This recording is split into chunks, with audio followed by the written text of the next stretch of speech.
더 쉽잖아요. 그러니까 문제를 일부러 어렵게 더 만들어요. 아, 그 조건이 당연히 있는 거구나. 그래서 그걸 생각 못하면 아예 못 풀게 만들어 버립니다.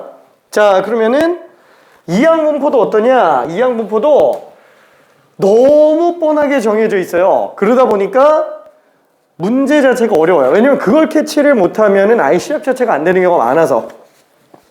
자, 그래서 지금 어떠냐면은 제한 시간 안에서 놓고 봤을 때 일단 최고점자가 4개입니다. 요것만 얘기할게요. 1번, 5번 틀렸어요. 자, 1번, 5번은 다 틀렸어요. 1번, 5번 다 틀렸습니다. 자, 일단은 문제 구성을 한 번만 놓고 볼게요. 1번은 그냥 이항분포가 주어져 있을 때 확률분포표를 만드는 방법이에요. 자, 2번은 이항분포를 이용해서 독립시행의 확률을 계산하는 문제라고 볼 수 있습니다. 3번은 확률 질량함수를 줬을 때 그걸 이항분포로 볼 수 있겠느냐 라는 문제였고, 4번은 이제 이항분포의 의미가 제한되어 있으니까 그게 등차 수열로 변형될 때 적용 방법, 5번은 등비 수열로 나올 때의 적용 방법 그리고 6번은 그냥 확률 밀도 함수 이렇게 됩니다. 자, 참고적으로 초과 시간 동안에도 별 차이가 없어요. 그렇죠? 안 보이면은 그렇게 됩니다. 자, 솔직히 말하면은 2번은 안 했어요. 지난번에 2번은 안 한 거예요. 자, 그 외에 나머지 문제는 다 한 거예요. 한 건데 왜 안 보이냐? 일단 1번 x는 BNP, 그쵸? x는 성공횟수예요. 무조건 얘는 의미하는 바가 성공횟수예요. 자, 근데 지금 x로 나타나질 수 있는 게 A, B, E, C예요. 자, 성공횟수는 무조건 몇부터 몇 가지죠? x가 될 수 있는 값의 범위는 무조건 0부터 n까지예요. 여기 2가 나와 있잖아요. 얘가 빵이고요. 얘가 1이고 얘가 3이에요. 일단 이거를 캐치를 못하면은 시작이 좀 잘 안 될 겁니다. 자, 무조건 이항분포는 확률 변수가 가질 수 있는 값이 성공 횟수로 제한이 됩니다. 그러다 보니까 무조건 0부터 n까지로 나오게 돼 있어요. 자, 그러면 그때 확률, 여기가 지금 64분의 27로 나와 있어요.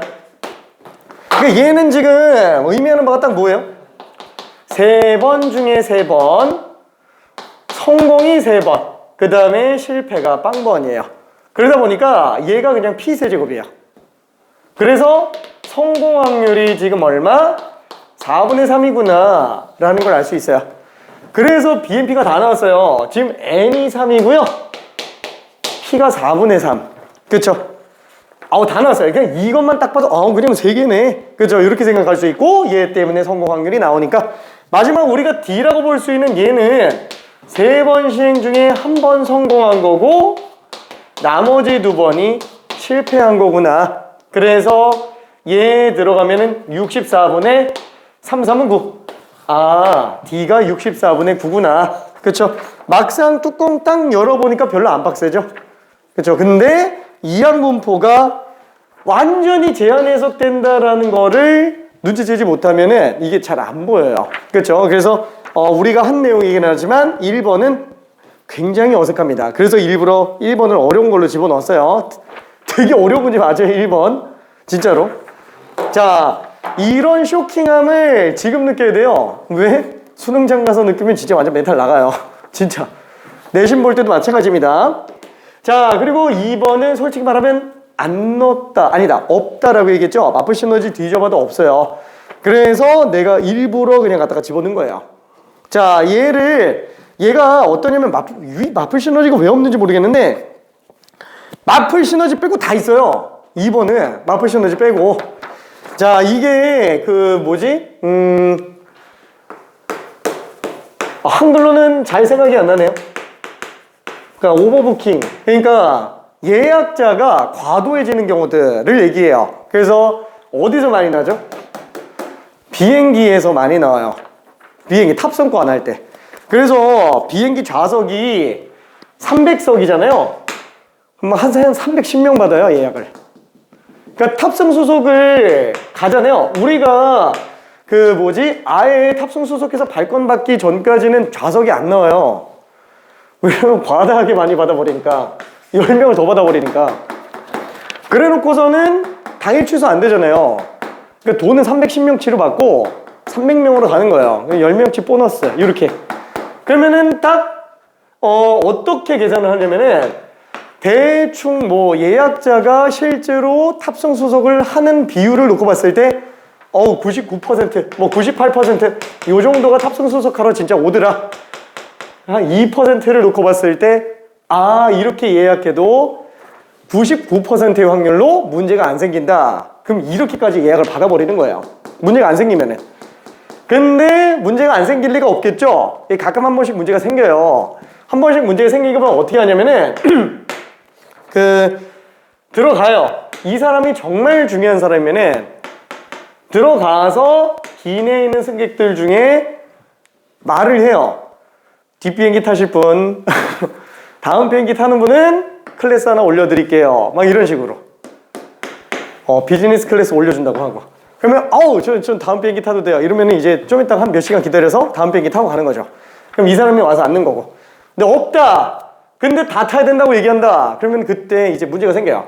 이게 서양에서 많이 문제가 됩니다. 인종차별 얘기가 여기서 많이 나와요. 동양인들한테 먼저 가요. 아니면 흑인들한테 먼저 가거나. 그래서 캐나다 같은 경우에는 이거를 아예 그냥 법적으로 금지를 시켜놨어요. 못하게. 과다 예약 못 해놓게 합니다. 어쨌거나 그거에 관련된 얘기예요. 이 스토리를 조금 알아야 이 문제가 무슨 내용인지 조금 이해가 간다라는 거예요. 자, 어느 공연을 예약한 사람 중에서 5%가 사전 통보 없이 관람하지 않는데요. 근데 좌석이 48석이에요. 좌석이 48개밖에 없는데 50명을 예약을 잡아버린 거예요. 그러면은 5%가 사전 통보를 안 했으니까 얘는 만약에 내가 X, 그러니까 관람하러 오는 인원수, 당일 참석수라고 잡는다면 당일날 참석할 확률이 성공 확률로 들어가게 되니까 얘는 이항군포 입장에서 봤을 때 총 몇 명? 48명으로 써야 돼? 50명으로 써야 돼? 50명으로 써야 되는 거예요. 왜? 50명이 한 명당 5%의 확률로 사전 통보 없이 오는 거니까. 그렇죠? 그래서 50명이 시행횟수가 되는 거고 모든 사람들이 다 독립적이라고 생각을 하자라는 거예요. 그 다음에 도착하는 확률이 0.9, 95%. 반대로 해도 됩니다. 당일 통보 없이 미참석하는 인원을 5%의 확률로 잡아놔도 상관은 없어요. 자, 그러면 이랬을 때 좌석이 부족할 확률은 이라는 건 뭐예요? 당일 참석한 인원이 48명 초과 49명 이상이 될 확률, 요게 지금 문제가 될 확률이에요. 좌석이 부족할 확률. 괜찮죠? 자, 그러다 보니까 얘는 지금 X가 49가 나올 확률과 X가 50이 나올 확률로 계산해 줘야 되니까 이거는 지금 50명 중에 49명이 참석을 하고요, 한 명이 미참석하는 거예요. 그렇죠? 한 명이 미참석. 그 다음에 얘는 그러기도 쉽지 않은데 전원이 다 왔어요. 그렇죠? 요래 버리면 이제 자리가 부족해지는 문제가 생기는 거. 자, 그때 일부러 얘 확률을 각각 다 적어준 거예요. 0.081. 그렇죠? 얘는 지금 50 곱하기 0.081 반하면서 문제가 주어져 있는 상태입니다. 그 다음에 여기다 0.5를 0.0으로 또 곱해주면 되겠죠? 자, 얘는 그냥 1이고요. 요게 지금 0.077로 계산하라고 얘기가 돼 있어요. 그쵸? 자, 그러면 얘는 어떻게 해야 되지? 일단은 이거 50배니까 2.5잖아요. 그럼 2.5 곱하기 0.081로 들어가지고 그 다음에 0.077을 한 번 더 더해주면 될 겁니다. 자, 그럼 이거 계산하면은 10배 한 다음에 4로 그냥 2.5로 할까? 0.081 곱하기 2.5면은 나는 사실 이게 편할 것 같아요. 0.081 곱하기 10을 4로 나누는 걸로. 그죠? 이렇게 보는 것도 괜찮을 것 같습니다. 자, 그래서 0.81을 4로 나누는 거니까 81을 4로 나누면 20. 그러면은 81, 0, 아니다. 25. 그죠? 20.25. 그쵸? 그 여기 0 두 개 앞으로 가니까 0.2025라고 생각해 줄 수 있을 거야. 그래서 0.2025에다가 얘를 더했으니까 0.2025. 아, 27.95% 확률로 지금 문제가 생기는구나 라고 생각을 해주면 됩니다. 괜찮죠? 2번. 자, 그러면은 3번도 잠깐만 좀 볼게요. 3번도. 자, 일단 3번 같은 경우에도 확률 질량함수로 나와 있어요. x가 x1 확률이 전체 시행수가 몇 번인지 몰라요. 그렇죠? 얘 지금 x가 bnp라고 일단 써봅시다. 그 n번 중에서 x번 성공해주고 실패가 n-x번인데 얘가 지금 식이 어떻게 돼 있어요? 5의 10제곱분의 10cx 4의 x제곱이에요. 그렇죠? 얘랑 얘가 지금 똑같은 상태예요. 그러면 잠깐만 이 순서대로 10cx라고 한다면 뭐지? 5분의 4의 x제곱만 뽑아내면은 나머지 5분의 1이 10-x로 나오는 거야. 그래서 분모가 5의 10제곱으로 나오게 되는 거죠. 그렇죠? 그래서 지금 n값이 10이구나. 그 다음에 성공 확률이 5분의 4구나. 그래서 이것 때문에 최종적으로 이항분포식은 이렇게 그냥 정리가 되게 될 겁니다. 자, 그러면 우리가 원하고 있는 문제는 뭐예요? 3x 플러스 1. 그렇죠. 얘는 3배의 평균에 1 더해주는 거. 물론 얘도 지금 등차수 형태로 변형이 되어 있기는 합니다. 자, 어쨌거나 얘는 그냥 둘 곱한 거니까 그냥 8이 되겠죠. 그래서 8, 3, 24 더하기 1이니까 25구나 라고 생각할 수 있어요. 오케이. 자, 4번은 다들 맞았으니까 이거는 문제 없이 넘어가도 될 것 같기는 해요. 근데 혹시 궁금하니까 4번. 자, 그럼 얘는 육약수 나오면은 양의 방향으로 3만큼. 육약수면은 양의 방향으로 3만큼.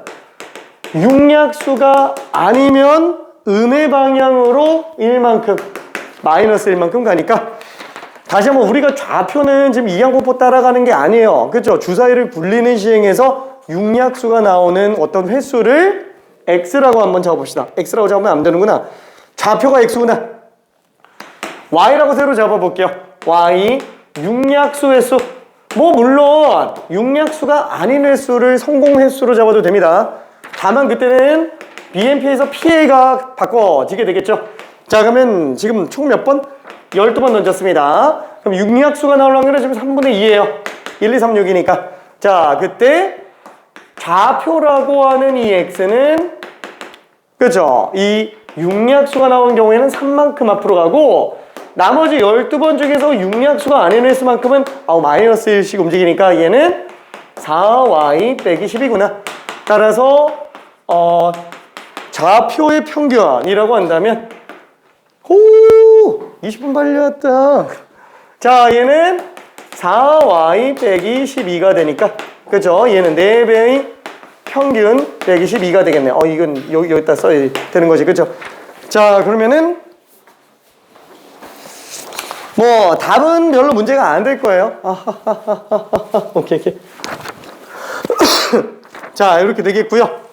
자, 그 다음에 5번. 5번은 이렇게 생각해 줄 수 있을 것 같아요. 얘는 또 육약수죠. 20번 던졌다 그랬어요. 우리가 x 육약수 횟수예요. 육약수 횟수. 얘가 b, n, p. 자, 이렇게 되어 있네요. 자, 근데 문제는 우리 상금이라고 하는 요 값은 4의 x제곱원을 받는데요. 성공한 횟수의 거듭제곱 횟수만큼 금액을 받는다라고 하겠습니다. 얘가 지금 상금이에요. 상금? 상금. 그죠? 얘가 육약수 횟수. 그죠? 의미하는 바가 지금 맞잖아요. 그죠? 왜냐면은 한 번 성공하면은 4원 받고 10번 성공하면은 4의 10제곱원을 받아요. 와, 4의 10제곱이 이거 얼마야? 100만원 넘는데? 그쵸? 100만원 넘어야. 우와, 20번 다 성공하면 이거 대박인데? 20번 다 성공하면은 100만의 거의 제곱 아니야? 10억이잖아. 엄청 많이 받네요. 대박 터지네요. 그렇죠? 그래서 그랬을 때 상금의 기대값은 대충 어떻게 되겠느냐 라는 얘기죠.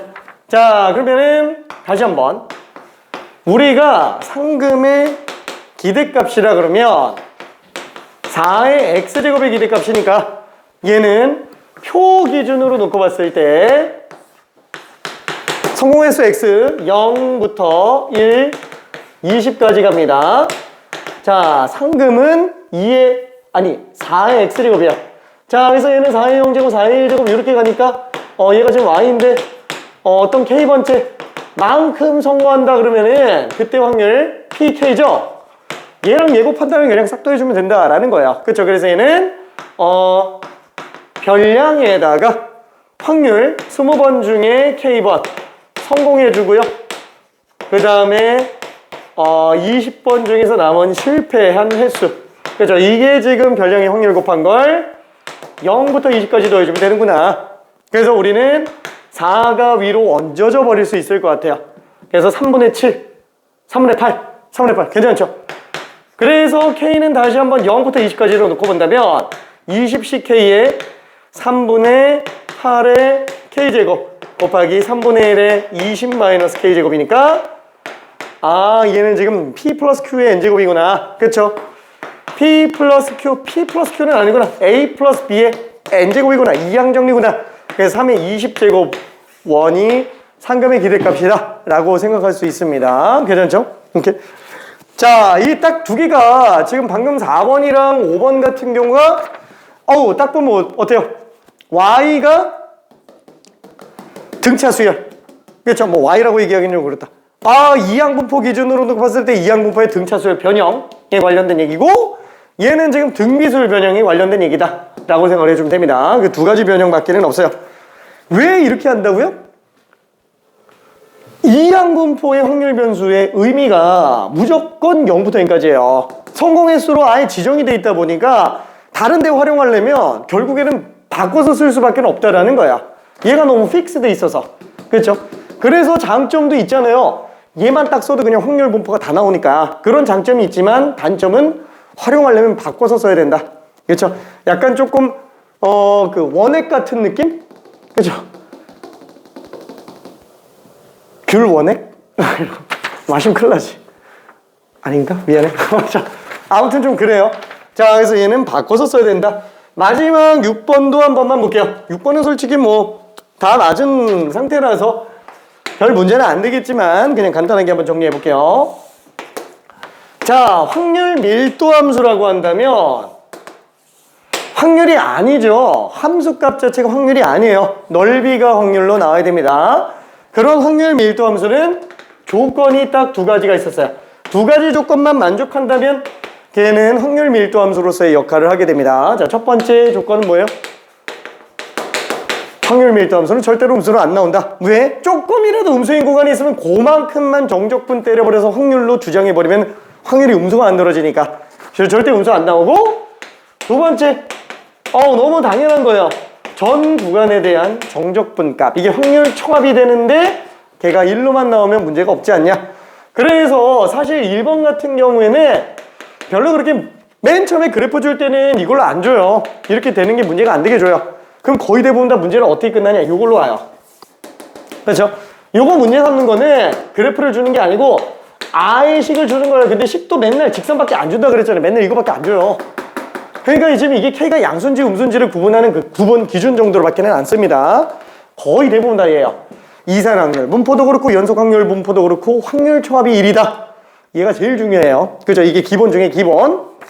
자, 그러면 지금 얘 같은 경우도 넓이가 밑변 곱하기 높이 나누기인데, 그죠? 그럼 2b가 그냥 1이니까 b는 2분의 1이구나. 그쵸? 넓이가 2b니까 그래서 b는 그냥 바로 2분의 1인 걸 알 수 있겠고, 그러면 a가 지금 뭐지? 0부터 a까지 가자면 8분의 3이라고? 이 확률이 8분의 3? 뭐야, 그냥 3대 5잖아요. 그죠? 3대 5. 높이 똑같으니까 밑변만 3대 5인 거예요. 이게 닮음이 아니고 그냥 비율 가지고 문제 풀어도 돼요. 뭐 물론 넓이 구해가지고 그냥 해도 상관은 없어요. 어차피 밑변 곱하기 높이 나누기 하면 되니까. 근데 이거 3대 5인 걸 보면은 아니 얘를 8등분해 하면 2분의 1이잖아요. 그거 3칸 넣어가면 되니까 그냥 얘 2분의 3이죠. 그래서 A랑 B 더하면 그냥 2다 라고 생각을 해도 됩니다. 암산으로도 들어갈 수 있는 무난한 문제였습니다. 자, 그러면은 드디어 이제 아직 정규분파 아니네. 저기 확률 밀도함수 아직 하나가 남았네요. 자, 유형 2번 1219번부터 한번 좀 가볼게요. 자, 똑같이 확률 밀도함수에 관련된 얘기입니다. 별 특별한 건 없으니까 방금 한 얘기를 기준으로 1221번 요거 하나만 해볼게요. 내 생일이니까. 미안해.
그렇죠. 뭐 그래프 안에서 딱 본다 그러면은 상식적인 선에서 놓고 봤을 때 그죠? 딱 2분의 1 구간이잖아요. A부터 A 플러스 2분의 1이면은 가로 세로 길이가 2분의 1 구간이기 때문에 쟤처럼 완전히 좌우대칭인 함수라면 그것도 정가운데가 최대 지점에 해당한다면 그럼 뭐 1을 기준으로 좌우대칭 구간으로 2분의 1 구간 되게 만들어주면은 무조건 최대가 되겠네요. 괜찮죠? 넓이가 최대가 되게 하는 게.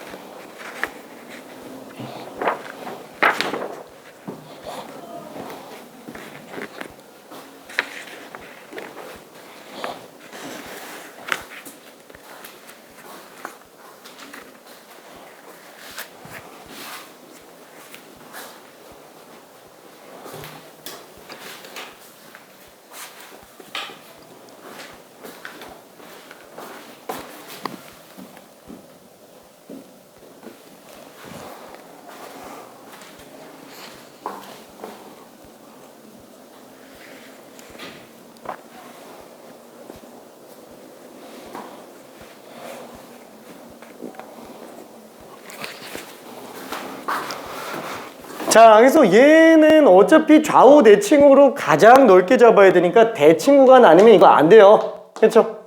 이 가로 길이가 딱 2분의 1 되게 하는 A부터 A 플러스 2분의 1. 그렇죠? 이 넓이가 2분의 1 중에서는 가장 넓을 겁니다. 이 움직이면 보이죠? 그냥 이 구간 길이 그대로 왔다 갔다 하니까 제일 높으려면 그냥 이걸로 들어가줘야 됩니다. 자, 그래서 얘는 딱 2를 기준으로 4분의 1만큼 뺀 거니까 A가 지금 4분의 3으로 나와야 되는구나. 그쵸? 그래야 얘가 4분의 5가 되니까. 자, 그러면 넓이 최대값은 어떨까요?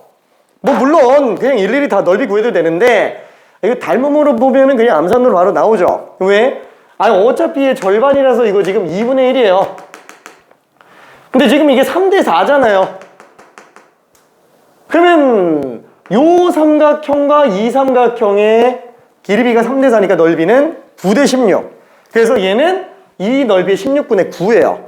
그럼 16분의 9인데 2분의 1이니까 32분의 9죠? 얘가 32분의 9. 그러면 전체 1에서 32분의 9를 두 번 빼주면 1 빼기 16분의 9. 그죠? 그냥 16분의 7. 아, 여기 답이다. 라고 생각할 수 있습니다. 뭐, 다른 방법도 있기는 해요. 그냥 아예 그냥 좌표 찾아서 들어가도 됩니다. 뭐, 예를 들면은 이쪽에다가, 아우, 얘가 지금 4분의 3이니까 얘도 4분의 3이지 뭐. 그러면 얘는 한쪽만 넓이 구해서, 2배 해줘도 될 것 같아요. 그러면은 밑변 플러스 윗변 곱하기 높이 나누기 2. 그죠? 이게 지금 사다리꼴의 넓이인데 이거 어차피 2배 해주면 되니까 얘가 그냥 답이죠. 그래서 4분의 7을 4로 나눴으니까 그냥 16분의 7. 그래서 뭘로 해도 상관은 없습니다. 오케이. 자, 그러면은 드디어 정규분포로 갑니다. 정규분포. 마지막 나오는 확률분포예요. 마지막으로 등장하는 확률분포. 자, 정규분포라는 거는 뭐냐면, 사실 정규분포 끝나고 나면 그 다음에는 마지막 활용, 통계적 추정입니다. 그거 하나 남아요. 자, 정규분포 라는 거는 뭐냐면, 굳이 정의를 내린다면 이 정의가 원래 그냥 수식적으로 정의가 나와져 있는데 뭔가 의미가 없으면 와닿는 게 별로 없어서 나는 그 의미에 초점을 맞춰서 좀 설명할 겁니다. 자, 정규분포의 정의는 내 맘대로 내린 정의니까 무시해도 돼요. 자, 이항분포, 정규분포는 이상적인 확률분포예요. 그러니까 무슨 뜻이냐면은 그냥 인간이 만들어낼 수 있는 최적의 확률분포라는 거예요. 자, 무슨 뜻이냐? 조금 더 실제 상태를 기준으로 한번 얘기해 볼게요. 자, 이항분포는 일단 기본적으로 실제 존재하는 확률분포 안에서 한번 확인을 해봤어요. 자, 그러면은 맨 처음에 모의고사를 봤다. 그럼 예를 들어서 한 10명만 데리고 수학 점수를 확률분포 비교해 본다 그러면 빵점부터 100점까지 놓고 봤을 때 10점 1명, 20점 2명, 이런 식으로 점수 나오죠? 그죠? 이런 식으로 나올 거예요. 그래서 그래프를 그려본다 그러면은, 대충 각져서 이렇게 나올 거예요. 히스토그램으로 굳이 만든다 그러면. 그죠? 이런 식으로 나올 겁니다. 근데 이게 전국에 있는 50만 명이 다 본 상태다 라고 한다면은 개체수가 굉장히 많죠. 그 개체수가 굉장히 많아져서 이 그래프가 물론 이산적이니까 딱딱딱딱 점으로 보이기는 하겠지만 걔가 되게 부드럽게 그래프를 만들어 놓는다 그러면은 이런 식으로 나온다라는 거야. 괜찮네? 너무 당연히 자주 봤을 거예요. 통계 수치 관련해서 보다 보면은 이런 식으로 나오게 될 겁니다. 근데 문제는 뭐냐면 얘만 그런 게 아니고 다 그래요. 예를 들면 전 세계의 신생아 몸무게, 그죠? 전 세계의 신생아 몸무게 빵키로 없겠지만, 그죠? 없겠죠. 많아 한 5kg 되지 않을까? 그렇죠. 이 상태에서 놓고 본다면 얘도 이렇게 나온다 하는 거예요. 다 그래요. 모든 게 다 이래요. 진짜. 왜지? 왜 저렇게 나오지? 몰라요. 큰수의 법칙. 자, 우리가 시행의 수가 무수히 많아지면은 모든 확률은, 통계적 확률은 수학적 확률에 하나씩 가까워지죠. 왠지는 모른다고 얘기했죠? 그래서 법칙이라고 부르는 거죠? 똑같아요. 얘도 뭐냐면은 넓게 따지면 이게 큰수의 법칙이야. 이항분포에서 큰수의 법칙이 나온 게 그것 때문이에요. 얘도 시행의 수가 무수히 많아지면은 항상 확률분포 그래프가 매번 일정한 그래프랑 비슷비슷하게 따라갈 거라는 얘기예요. 그래서 아예 그냥 통계학자가 놓고 봤을 때 그럼 매번 비슷하게 가는데? 거의 대부분 다 평균에서 가장 높은 쪽에 나와요. 물론 딱 평균에서 제일 크지는 않을 수도 있겠죠. 살짝 비스름하게 움직일 수도 있어요. 그렇지만 평균 근처인 건 맞아요. 그래서 아예 작정하고 그냥 정리한 거예요. 에라 모르겠다, 그냥 확률 분포가 아예 얘처럼 좌우가 약간 대칭되는 것처럼 그래프를 그냥 강제로 인위적으로 만들어 버리는 거예요. 자, 그렇게 만들어지는 확률 분포를 정교 분포라고 얘기를 합니다. 자, 그래서 얘는 지금 뭐 몸무게가 뭐 0, 100 이렇게 나와 있어요. 평균이 얼마인지 모르겠지만 뭐 평균이 있겠죠. 꼭 최대 지점이 아닐 수도 있습니다. 근데 아예 그냥 얘를 갖다가 평균에서 최대가 나오면서 완벽하게 좌우 대칭인 그래프를 그냥 인위적으로 만들어낸 거예요. 왜? 이걸로 확률 계산하잖아요. 실제 분포로 확률 계산하는 거랑 오차가 굉장히 적어요. 그러니까 예를 들어서 이걸로 놓고 봤을 때 막 1등급 나오는 학생 뭐 딱 커트라인 4% 되는 지점까지 만들어 놓잖아요. 그럼 예를 들어서 이게 평균 커트라인이 뭐 92점 나왔다. 1컷이 92점 나왔다. 실제 분포에서. 근데 정규 분포에서 1컷이 되게끔 딱 자르잖아요. 이 오른쪽의 넓이가 4%가 되게. 그러면 상위 4%의 커트라인이 나오겠죠. 얘가 91.99999 거의 차이가 안 나요. 진짜로. 굉장히 비슷하게 만들어질 거라는 얘기예요. 시험의 수가 많아지면 많아질수록. 괜찮죠? 그래서 아예 그냥 정규 분포를 인위적으로 만들어 놓는데 차이점이 뭐냐면은 실제 분포에서는 0점부터 100점까지 나오잖아요. 얘는 완전히 마이너스 무한대부터 플러스 무한대까지 다 있어요. 그러니까 어떠냐면은 0점보다 낮은 점수도 있고요. 100점보다 높은 점수도 있어요. 그럼 문제되는 거 아닌가? 막 마이너스 1000만 점 이런 것도 있어요. 근데 0점 미만이 존재할 확률이 0.00000000001%밖에 안 나와요. 그래서 그런 오차를 그냥 무시해요. 왜? 애초에 통계는 정확한 학문이에요? 아니면 효율적인 학문이에요? 그죠? 통계는 정확한 학문이 아니에요. 정확하게 할 거면은 애초에 평균 분산을 계산하는 것도 안 돼요. 정확하게 하려면 일일이 다 비교해야지. 그렇죠? 그래서 가성비 있는 학문이라고 생각하면 됩니다. 그래서 정규분포 같은 경우에도 이런 식으로 그냥 이런 식으로 확률 밀도 함수를 만들어 내봤어요. 루트 2파이 시그마 분의 1 곱하기 2의 마이너스 2 시그마 제곱 분의 x 빼기 m의 제곱. 그냥 강제로 이렇게 만든 거야. 그럼 맨 처음부터 이 식이었을까요? 정규분포가? 아니, 달라요. 바뀌고 하다 보니까 와, 이걸로 하니까 제일 잘 맞아. 그러니까 지금까지 이렇게 온 거예요. 괜찮죠? 인간이 만들어낸 가장 이상적인 확률 분포라고 생각을 해주면 됩니다. 그래서 이걸로 계산하는 것보다 이게 더 빠르더라. 그렇죠? 우리 예를 들어서 한번 생각해봐요. 수능 딱 봐요. 수능 딱 보고 그 다음에 등급 컷 뭐 이런 거 다 나올 때까지 얼마나 걸려요? 성적표 받을 때까지? 한 달 걸려요. 그래서 수능 보고 성적표 받을 때까지 한 달 걸립니다. 자, 근데 정규분포 이용해서 예를 들면 대성, 뭐 이투스, 메가스터디 뭐 이런 데서도 등급 컷 나오잖아요. 3시간 만에 나와요. 틀리잖아요. 정확하지 않아요. 근데 비슷하잖아요. 그렇죠? 잠깐 참고하기에는 좋은 정도로 쓸 수 있다라는 거야. 그게 정규분포가 존재하는 큰 이유. 뭐 물론 엄밀하게 따지면 좀 차이가 나긴 합니다. 차이가 나긴 해요. 왜냐면 그쪽은 통계력 추정 얘기고 여기는 그냥 확률 분포 해석이니까 미세하게 차이가 나요.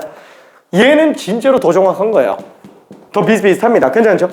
자, 그래서 이런 식으로 실제 분포를 기준으로 정규 분포를 만드는데 어떻게 만들지? 자, 이쪽에 식을 봐봐요. 얘 식을 보면은 x가 변수죠. 미지수가 지금 문자로 나와 있는 게 시그마 2m 이거밖에 없어요. 2는 뭐냐면은 이거 미적분에서 나오는 미지수인데, 미지수는 아니고 미적분에서 나오는 그냥 수인데 파이 같은 거야. 파이가 3.14 어쩌고저쩌고 나오잖아요. 2는 그냥 2.718 얼마 이렇게 나오는 수예요. 극한과 관련된 무리수야. 그냥 무리수. 몰라도 돼요. 뭐야? 아니 그러면 이렇게 복잡한 식을 알아야 돼? 몰라도 돼요. 지금 딱 설명 용도로 쓰는 거고 이거 다시는 쓸 일은 없어요. 진짜로 그냥 아예 머릿속에서 지워도 상관이 없어요. 잠깐 분석 용도로 얘기하는 것 뿐입니다. 그러면 나는 이걸 어떻게 알고 있는 거냐? 외웠냐? 몰라. 외워진 거예요. 하도 많이 써가지고. 그냥 외워진 거고 다신 볼 일 없으니까 그냥 잊어버려도 됩니다. 자, 그러면 지금 얘는 시그마랑 m만 알고 있으면 된다라는 거예요. 괜찮죠? 그래서 실제 분포에서 실제 분포에서 평균과 표준 편차만 딱 구해버려요. 그래놓고 이 식에다 그냥 때려 박는 거야. 이 식에다 딱 때려 박으면 그래프가 나오죠. 그 그래프가 실제 분포랑 되게 비슷하게 생겼다라는 거야. 진짜로. 물론 실행의 수가 몇 개 안 되면 엄청 차이가 나요. 근데 실행의 수가 많아지면은 되게 비슷합니다. 보통 어느 정도 숫자면 되냐? 수십 번 정도만 돼도 얼추 비슷해요. 수십 번 정도만. 그러니까 한 10번 정도 하는 거면은 많이 차이 납니다. 많이 차이 나요. 근데 한 100번 정도만 돼도 비슷비슷해요. 진짜로. 그래서 이걸로 해석한다. 자, 이렇게 들어가는 과정을 뭐라고 하냐? 정규화 과정이라고 얘기해요. 자, 다만 정규화를 쓰는 일은 별로 없을 거야. 지금 우리가 들어가는 정규분포는 얘를 배제를 하고 있어요. 얘를 배제하고 그냥 정규분포가 얘니까 일단 외워. 그러면 확률 계산하는 방법을 알려줄게. 그러니까 확률만 계산해. 그냥 이렇게 나와요. 그러다 보니까 정규분포가 뭔지 전혀 감도 안 와요. 그러니까 시간 지나면 다 날아가요. 문제는 풀 줄 아는데 얘가 무슨 의미인지 모른다라는 거예요. 그래서 나는 굳이 실제 분포로 연결시켜서 의미만 갖다가 정리하고 있는 겁니다. 괜찮죠? 자, 그럼 이런 정규분포는 주요한 특징이 있다고 그랬어요. 자, 일단 첫 번째 뭐냐면은 얘는 정규분포는 완벽하게 좌우가 대칭이에요. 완벽하고 좌우가 대칭. 아, 얘는 좌우가 대칭. 아, 이렇게 쓰지 말자. 미안. x는 m에 대해서 대칭이에요. 그렇죠. x는 m, 평균 지점에서 완벽하게 좌우 대칭인 그래프가 나오고요. 그 다음에 종모양이라고 얘기를 해요. 종모양.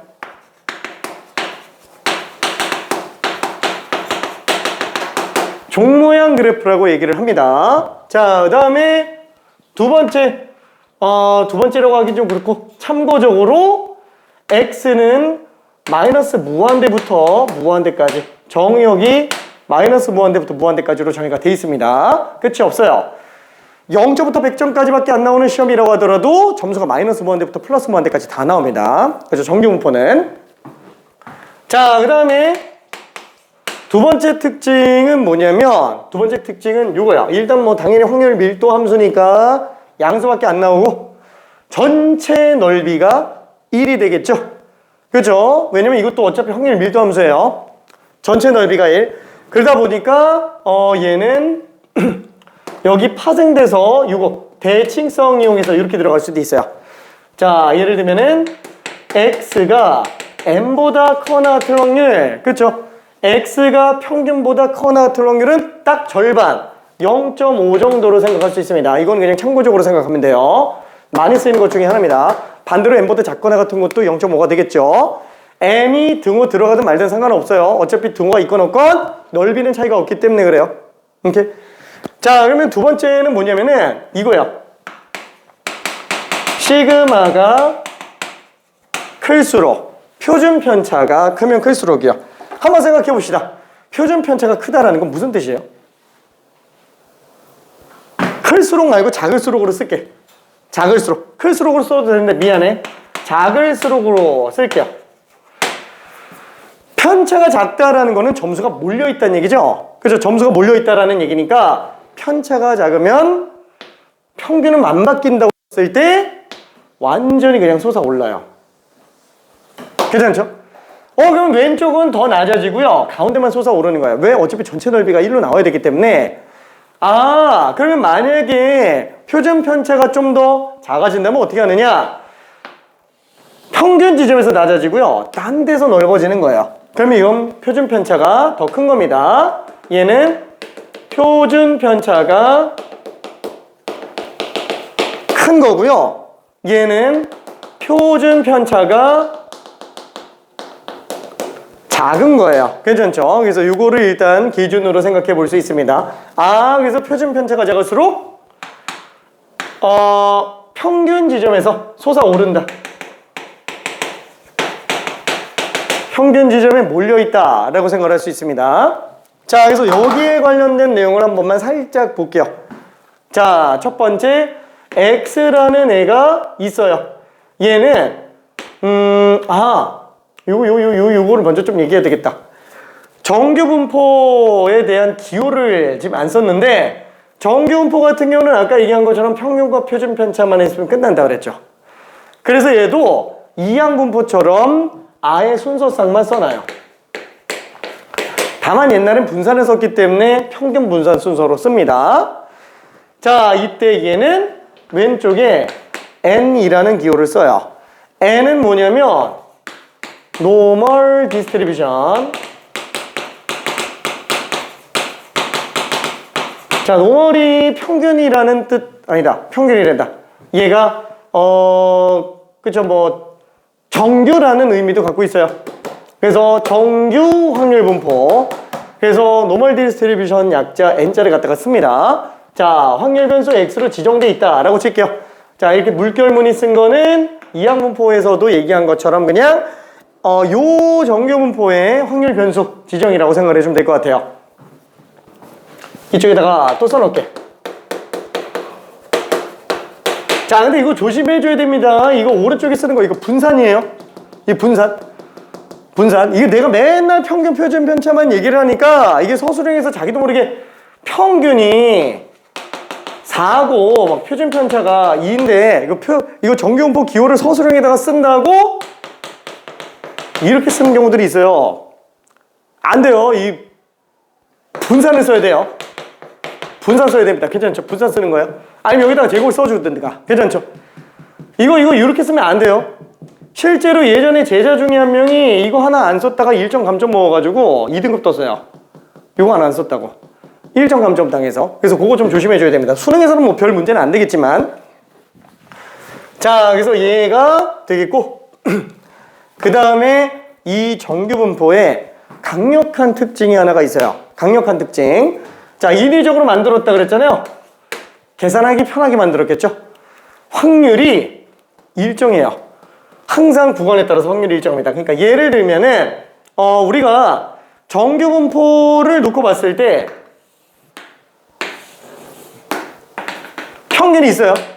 자, 그럼 평균에서부터 표준 편차의 1배수만큼 벌어져 있는 이 부분의 넓이가 아예 정해져 있어요. 얘가 0.3413이에요. 아예 픽스되어 있습니다. 얘가 평균과 표준 편차가 얼마가 나오더라도 픽스가 되어 있어요. 왜? 만약에 이게 계산을 한다 그러면은 m부터 m 플러스 시그마까지 지금 이 식을 적분해야 되잖아요. 이 적분을 고등과정에서 못해요. 이 미적분 선택자도 못해요. 얘는 적분이 안 돼요. 그래서 어떠냐면은 이 정규분포가 만들 때부터 아예 이쁘게 만들어 놓으면 그냥 로그표처럼 갖다가 표에서 그냥 찾아서 보면은 빨리빨리 계산할 수 있잖아요. 그래서 아예 평균과 표준 편차 기준으로 다 분류를 해놔요. 그래서 아예 그냥 넓이들을 정리를 해놨습니다. 넓이들을. 자, 그래서 걔를 일일이 다 작성을 해놨어요. 자, 어떤 식으로 만들어져 있냐면 우리가 실제 표는 여러 가지가 주어지기는 하는데 많이 쓰는 것들만 일단 좀 써볼게요. 자, 라지 X입니다. 스몰 X입니다. 얘는 라지 X가 평균에서부터 스몰 X까지 표가 이렇게 주어져 있진 않아요. 이 표가 아니라 다른 표를 줍니다. 우리도 그 로그 볼 때 로그표? 아니, 상용 로그표 쓰잖아요. 그죠? 2장으로 끝나죠? 얘도 마찬가지예요. 정규분포도 표를 만들어놔서 그냥 확률을 표만 뽑으면 찾을 수 있게끔 만들어놨어요. 다만 그때 표가 이 표가 아니고 좀 더 바뀐 표를 줘요. 좀 더 간단하게 정리된 거. 자, 그치만 일단 여기다가 써볼게요. 자, 일단 첫 번째 평균에서부터 0.5배의 표준 편차가 외울 필요 없어요. 이거 다 표에 나와 있으니까. 그래서 얘 같은 경우는 평균과 표준 편차가 얼마든지 간에 관계없이 항상 0.1915로 나와요. 그 다음에 평균에서부터 표준 편차 1배수만큼 벌어져 있으면은 맨날 0.3413이에요. 그러니까 오른쪽만 주는 거예요. 오른쪽만. 왜냐면 어차피 좌우대칭이니까 왼쪽은 그냥 갖다가 쓰면 되니까. 그쵸? 자, 그 다음에 뭐 m 플러스 1.5 시그마 이거 다 나와 있어요. 이거 뭐 0.2 시그마부터 막 뭐 몇 시그마까지 다 나와 있어요. 진짜로. 자, 그럼 얘가 0.433이 쓸 필요 없습니다. 이게 제일 많이 나오는 애들이라서 그래요. 그래서 나는 이게 지금 외워져가지고 그냥 쓰는 거지 그냥 몰라도 돼요. 표에 다 나와 있습니다. 아예 그냥 줘요, 문제에서. 자, 그러면은 지금 딱 보면 알겠지만 평균과 표준편차에 관계없이 평균에서부터 표준편차 딱 한 배만큼 벌어져 있는 그 구간의 넓이가 맨날 일정하잖아요. 그럼 만약에 지금 여기에서 m 플러스 2 시그마까지 갔다 라고 한다면 이 넓이가 지금 아까 얘기한 것처럼 0.4772로 나온다 라고 얘기했잖아요. 그러면 딱 보면 뭐만 알면 돼요? m과 시그마는 무시하고 시그마 개수만 하면 되는 거예요. 괜찮죠? 표준 편차에 몇 배수만큼 벌어져 있는지만 알고 있으면 그냥 아예 확률이 나오는구나, 표 찾아서 보면 되는구나 라고 생각하면 된다는 거예요. 그래서 얘를 아예 어떻게 바꾸냐, 쫙 바꿔요. 뭐냐면은 평균이 0이고 표준 편차가 1짜리인 새로운 정규분포를 또 만들어내요. 밑에다가 좀 써놔야 되겠다. 평균이 0이고 표준 편차가 1짜리인 새로운 정규분포를 또 만들어요. 그러니까 여기다가 m에다가 0 집어넣고 시그마에다가 1 집어넣는 거예요. 그럼 얘는 0이고 얘는 1이고 얘는 2잖아요. 그렇죠? 그 시그마 개수만 그냥 나타내지게끔 만들어 놓는 거야. 자, 그때 걔를 확률 변수 Z라고 해서 새로 씁니다. 자, 이걸 뭐라 그러냐? 표준 정규 분포라고 얘기를 해요. 표준 정규 분포. 자, 그러면 표준 정규 분포는 방금 얘기했지만 평균이 0, 표준 편차가 1인 경우로 놓고 본 거예요. 자, 마치 뭐랑 똑같다고요? 이게 그냥 로그면 얘는 상용 로그 같은 거예요. 왜? 얘로 표를 다 만들어 놨기 때문에 그래요. 그러면 한 장이면 끝나기 때문에. 얘로는 못 만들어요. 이거 평균에 따라서 표준 편차마다 다 바꿔 집어넣고 해야 되잖아요. 근데 얘는 딱 요것만 정리해 놓으면 그냥 이쁘게 다 튀어나옵니다. 자, 그래서 요게 만약에 밑에 쪽에서 바뀐다, 이건 그냥 정규분포 안에서 보는 거고, 표준 정규분포 안에서 본다 그러면은 그렇죠. 오른쪽에다가 살짝만 연결시켜 볼게요.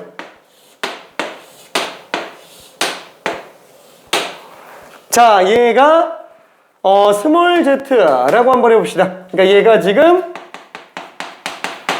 라지 z가 0부터 1 사이, 0부터 스몰 z 사이가 되는 거예요. 0.5일 때, 1일 때, 1.5일 때, 2일 때요. 괜찮죠?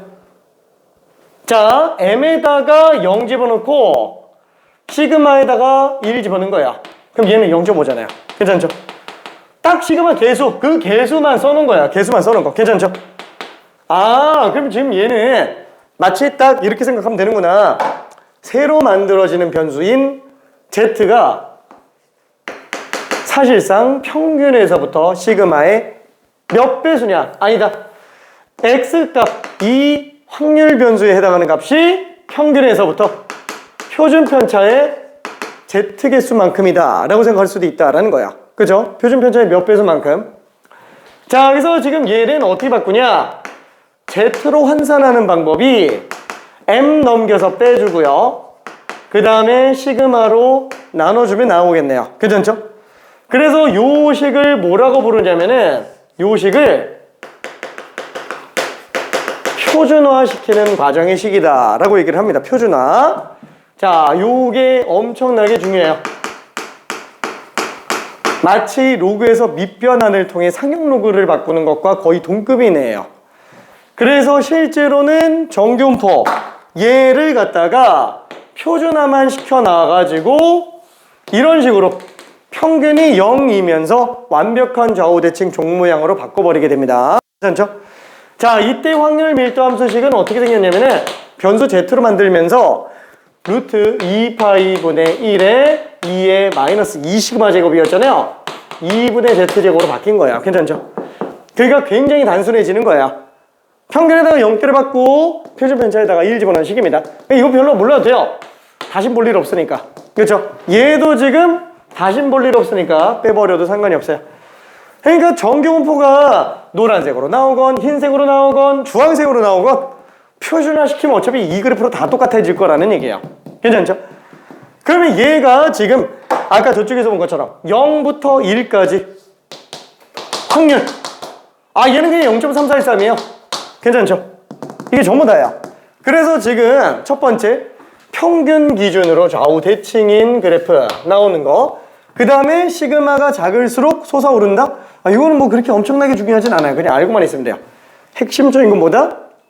이거예요. 표 가지고 계산한다 라는 거예요. 표가 주어져 있어요. 그냥 갖다가 확률 계산해 주면 돼요. 자, 예를 들어서 한번 좀 볼게요. 자, 예를 들어서 시험을 봤는데 중간고사에서 아니다, 수능을 봤는데 수학이 평균이 50점이에요. 그 다음에 표준 편차가 20점이에요. 자, 근데 엄청 많이 봤어요. 엄청 많이 봐서 정규분포를 따른다 라고 얘기를 합니다. 시행횟수가 무수히 많아서 정규분포를 따라간다. 저기서 정규분포를 따른다라는 거는 실제 분포가 정규분포가 큰 차이가 나지 않는다 라고 생각을 해주면 돼요. 그래서 이걸로 확률 계산해도 거의 차이가 없다 라는 걸로 해석해 주면 됩니다. 자, 그럼 그랬을 때 점수가 70점 이상인 학생의 비율은 어떻게 되겠느냐 라는 거. 그럼 얘는 지금 평균이 50점이에요. 표준 편차가 20이잖아요. 70점 이상일 확률이면은 이 넓이만큼의 확률인 거야. 그게 비율인 거야. 전체 학생 중에 70점 이상인 비율. 괜찮죠? 그럼 얘는 잠깐만. 요게 지금 m이고 m 플러스 시그마네. 그럼 m부터 m 플러스 시그마까지 정규분포 넓이는 얼마예요? 아까 여기다 써놨잖아요. m부터 m 플러스 시그마까지의 넓이가 0.3413으로 주어져 있다라는 거야. 이건 매번 일정한 상태라는 거야. 괜찮죠? 자, 그래서 지금 얘는 m부터 m 플러스 시그마 x 입장에서는, z 입장에서는 그냥 시그마 계수예요. 이 시그마 계수 없잖아요. 빵. m에 빵 집어넣고 시그마에다 1 집어넣고 1. 괜찮죠? 그래서 z로는 0부터 1까지 확률이에요. 괜찮죠? 자, 그러면 그때 넓이가 0.3413. 그러면 잠깐만, 이 전체 반 넓이가 0.5잖아요. 그럼 얘는 넓이가 0.1587인 거예요. 괜찮죠? 자, 다시 한번. 요게 0.1587. 15.87%에 해당한다라는 거야. 평균 50점이고 표준 편차가 20점이면 70점 이상인 학생이 이만큼 있다. 3등급이라는 얘기예요. 괜찮죠? 70점 맞으면은. 괜찮죠? 자, 요런 느낌이라고 생각해 주면 돼요. 만약에 이걸 갖다가 식을 바꾸면 이렇게 바꿀 수도 있어요. 자, 표준화 과정을 들어간다. 표준화는 지금 위에 나와 있는 거랑 똑같은 건데, 얘는 분자가 지금 편차예요. 그렇죠? 별량에서 평균 뺀 거 있다. 편차. 얘가 표준 편차예요. 편차를 표준 편차로 나누면은 표준화가 되는구나 라고 생각할 수 있습니다. 자, 그래서 얘도 x에서 평균을 빼주고 표준 편차로 나누면 얘 그냥 z로 봐도 된다라는 거예요. 괜찮죠? 그러면 부동호 그대로 별량에서 평균 빼주고 표준 편차로 나눠주면 z가 되겠구나 라고 생각할 수 있어요. 그죠? 이 둘이 같은 식이라는 거예요. 자, 그러다 보니까 얘는 좌변이 z인 걸로 생각할 수 있겠고, 얘는 지금 20을 20으로 나눴으니까 1인 거예요. x가 70 이상일 확률은 z가 1 이상일 확률로 보면 되는구나. 실제로 x가 70 이상일 확률은 z가 1 이상일 확률과 똑같은 거구나. 그래서 표를 가지고 그냥 구해내면은 0.1587. 괜찮죠? 그래서 이런 느낌이라고 생각을 해주면 됩니다. 뭔가 많이 어렵지는 않죠? 처음에 정규분포라는 게 무슨 말인지를 알아듣게 하는 게 조금 어렵고요. 그 다음에 저 표준화 과정에 관련된 거, 저것만 좀 생각해 주면 됩니다. 자, 그래서 마지막 표준화. 자, 표준화는 다시 한번 편차를 표준 편차로 나눈 게 표준화 과정이 되겠고요. 자, 이 표준화 과정을 거쳐서 나온 게, 이거 별이 100만 개요. 10만 개, 100만 개. 그렇죠. 그걸 거쳐서 나온 게 표준 정규분포. 그래서 표준 정규분포는 확률 변수를 보통 Z로 다 갖다 씁니다. 얘는 그냥 픽스예요. 문자 자체가. 그래서 정규분포인데 평균이 0, 표준 편차가 1인 상태로 만들어 놓은 게 표준 정규분포구나. 그래서 이렇게 문제가 나오게 됩니다. 이거밖에 쓸 게 없어요. 자, 그러면은 실제 분포를 정규화하는 과정은 안 나오나요? 아예 없진 않아요. 이항 분포는 이상확률 분포의 일종이죠. 근데 이항 분포 같은 경우도 마찬가지예요. 시행의 수가 많아지면은 얘도 정규분포를 따라가요. 많아지면은 실개수가 막 100번, 1000번, 10,000번 이렇게 가면은 그 성공의 수가 정규분포를 따라간다. 그래서 이항 분포에서는 평균 분산 구하기 쉽잖아요. 그거 갖다 그냥 정규화 시켜서 그냥 가는 거야. 그래서 그 부분에서만 정규화가 한번 딱 등장을 하고 그 외에는 안 등장합니다. 그건 나중에 다시 얘기할게요. 오케이. 자, 그러면 정규분포 곡선의 성질.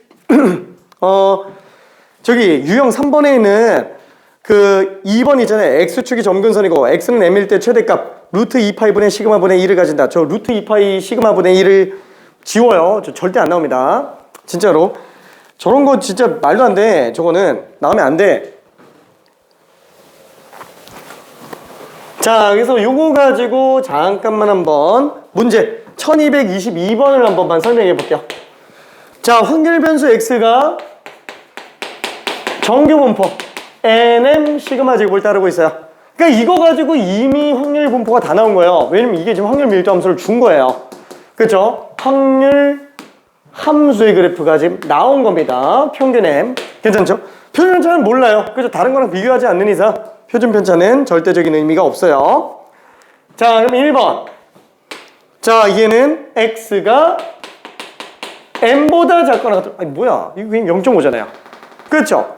반반이니까 전체 넓이가 1이면 반 0.5, 반 0.5. 그죠? 이것도 0.5, 이것도 0.5. 2다. 너무 당연한 얘기예요. 그렇죠? 그래서 기억은 맞습니다. 자, 그 다음에 니은도 한 번만 볼게요. 아, 니은이 된다. 2번. x는 m일 때 최대를 갖는다. 그렇죠? 아, 얘도 맞는 거예요. 실제 분포에서는 평균에서 최대값 나온다라고 장담 못하겠지만 어차피 비슷한 데서 나옵니다. 근처에서 나와요. 오케이. 자, 그 다음에 세 번째 거. 자, x가 m 플러스 a보다 작거나 같을 확률은 x가 m 마이너스 a보다 크거나 같을 확률과 똑같다. 자, 그럼 만약에 a가 양수인지 음수인지는 모르겠지만 그냥 양수라고 한번 생각해 볼게요. 그럼 m 플러스 a가 여기라고 쳐볼게요. 이만큼의 넓이에요. 그렇죠? 그러면 m-a는 뭐 여기 있다고 칠게요. 좌우 대칭이잖아요. 그렇죠? 이 넓이랑 당연히 둘이 같을까요, 다를까요?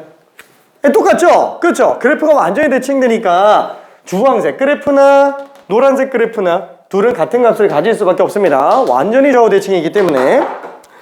자, 다음에 4번. a가 m보다 작을 때 x가 a 이상의 확률과 0.5 빼기 x가 a부터 m까지 확률은 똑같더라. 한 번만 더 그려볼게요. 자, 지금 a가 m보다 작다라고 얘기를 했어요. 자, 그러면은 뭐야? a 이상의 확률이잖아요. a 이상의 확률이면 이거잖아요. 그럼 뭐야? 지금 a부터 m까지 확률. 이건 지금 얘인데. 오잉? 얘는? 요건데? 빼는 거예요? 아니, 더해야 돼요. 이게 더해야 똑같은 거예요. 괜찮죠? 그래서 4번이 답이 됩니다. 4번이. 자, 5번 같은 경우는 어떨까요?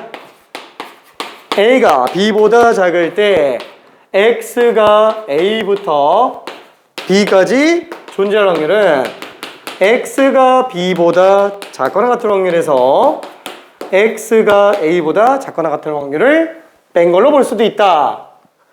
자, 그러면은 그래프 한 번만 더 그려볼게요. 자, 평균 m입니다. a, b가 어디인지 모르겠어요. 자, 그러면은 a가 만약에 여기 있다고 치고 b가 만약에 여기 있다고 치고 이거 저 어디인지 몰라요. 자, 그러면 a부터 b까지 존재할 확률, 얘를 주황색으로 한번 해볼게요. 자, 그럼 주황색은 지금 요 부분의 넓이를 얘기하는 거예요. 괜찮죠? 자, 그럼 b 미만의 이하의 확률. 아니, 등호 이거 다 들어가도 상관없고 다 빼도 상관없어요. 어차피 똑같습니다. 그럼 b 이하의 확률. b 이하의 확률. 이만큼 전체 중에서 a 이하의 확률. 이거 뺀 거니까 당연히 주황색 맞죠? 아, 보라색 맞죠? 그래서 지금 5번도 당연히 맞다라고 생각할 수 있어요. 오케이. 자, 그러면은 저기 한 문제만 잠깐 직접 풀어보고 쉬었다가 갑시다. 조금 헷갈릴 수도 있겠지만 저기 1223번 이거 한 번만 직접 풀어볼게요. 별로 어렵진 않아요.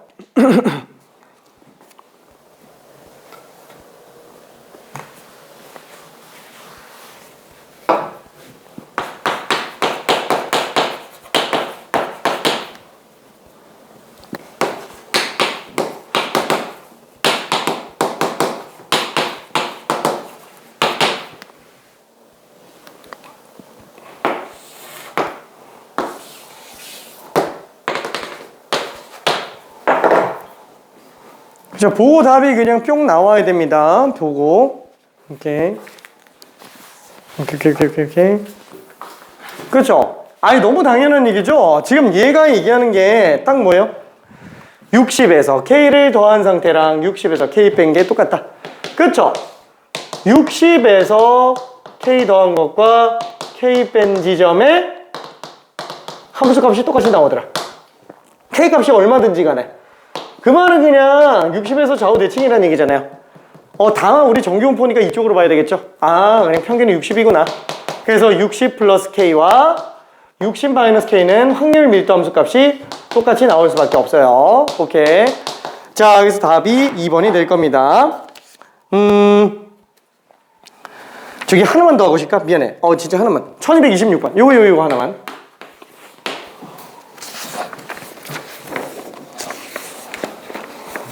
자, 이 정규분포가 제일 재밌어요. 왜냐면 제일 쉽거든.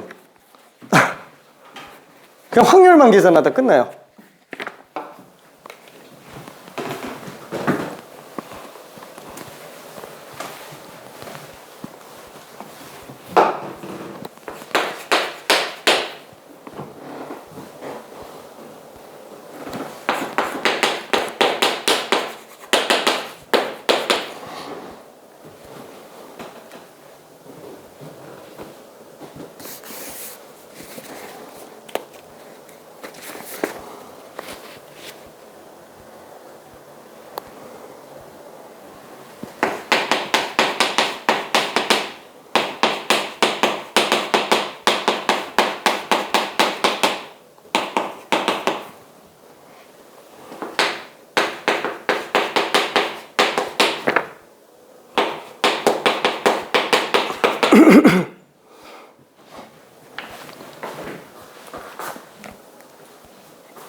잘못 썼네.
다 맞았네. 아유, 잘했습니다. 그쵸? 자, n-5보다 작거나 같을 확률이면은 뭐 n보다 왼쪽에 5만큼 가야 되잖아요. 뭐 여기 어딘가가 n-5라고 친다면 요 넓이가 되겠네요. 그쵸? 그 다음에 얘는 그러면 2n-4 2n-4보다 크거나 같을 확률이에요. 이게 큰 쪽으로 나오는 거니까 이게 대칭되는 거 아니면 절대 안 되죠. 그래서 2n-4가 이쪽으로 나와야지만 되는구나. 그래서 이 이상의 확률이랑 당연히 둘이 똑같게 될 거고, 그러다 보니까 지금 얘는 뭐예요? 둘의 정가운데 둘 더한 거 2로 나눈 거죠. 한마디로 얘가 둘 더하면은 3n 마이너스 9를 2로 나눈 걸로 보면 똑같다라는 거예요. 괜찮죠? 그러다 보니까 2m이 3m 마이너스 9구나. 따라서 m이 9. 평균이 9인 상태를 알 수 있을 겁니다. 자, 그 다음에 1 이상의 확률. 평균이 9인 걸 알았어요. 그러면은 1 이상의 확률. 우와, 여기네. 1 이상의 확률. 이따만큼 다 나오는 거죠? 근데 그게 n 플러스 2 시그마보다 작거나 같대요. 그럼 뭐예요? 또 대칭이잖아요. 그쵸? 이쪽에 지금 n 플러스 2 시그마로 나와줘야 된다라는 거예요. 그럼 잠깐만. 평균이 지금 9인 상태인데 이 대칭이잖아요. 그쵸? 그러니까 얘는 지금 얼마로 나와야 된다? 8 늘어났으니까 또 8 넣어야 돼서 17이죠? 그럼 m이 지금 9인데 9 플러스 2 시그마가 지금 이렇게 나온다라는 거는 표준 편차가 4구나 라고 생각할 수 있겠네요. 그쵸? 그래서 9랑 4를 더해주니까 답이 13으로 나오게 될 겁니다. 그쵸? 별로 어렵지는 않죠? 이렇게. 자, 미안. 너무 많이 떠들었네. 잠깐만 10분만 쉬었다가 갈게요. 오케이.